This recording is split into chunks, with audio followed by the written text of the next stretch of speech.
বেগুনি কথাটা শোনার সাথে সাথেই যেন জিভে জল চলে আসে। আর বেগুনি আপনি যদি নিজে বাড়িতে বানিয়ে খান তাহলে তো আর কোনো কথাই নেই। আর এই বাড়িতে বানাতে গেলে পরে যেই খরচ খরচা, তাতে করে আপনার লাভই হবে বরং লস হবে না। একটা বেগুনের দাম এখন বাজারে অনেক, তবুও একটা বেগুনে আপনার 10 পিস তো হবেই।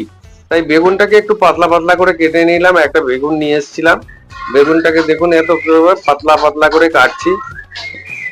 আর এই বেগুনটাকে দিয়ে বেগুনি করবো বলে ব্যাটারটা আগেই তৈরি করে রেখেছিলাম। আবার একটু ব্যাটারটাকে ফাটিয়ে নিলাম। এই দেখুন ব্যাটারটা, এই একটু ঘনত্ব করতে হয় ব্যাটারটাকে, নয়তো বেগুনিটা ভালো মচমচে এবং মোটা হয় না। তাই বেগুনের ব্যাটারটা আমি আগেই করে নিয়েছিলাম। এই বেগুনের সঙ্গে এই ব্যাটারটাকে মেলাতে হয়, মিলিয়ে নিয়ে তারপরে কড়াইতে ছাড়তে হয়, ওখান থেকে তারপরে বেগুন তৈরি হয়। মোটামুটি আমি দেখুন ফেলেছি একটা, তারপরে এই বেগুনটা তৈরি করেছি।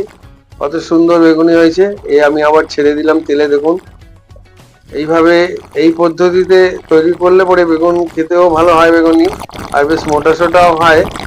তাই সবসময় আপনারা চেষ্টা করবেন বেগুনিটাকে একটু কড়া করে ভাজতে, তাহলে খেতেও ভালো লাগবে। আর আমার ভিডিওটা কেমন লাগলো একটু কমেন্ট করে অবশ্যই জানাবেন।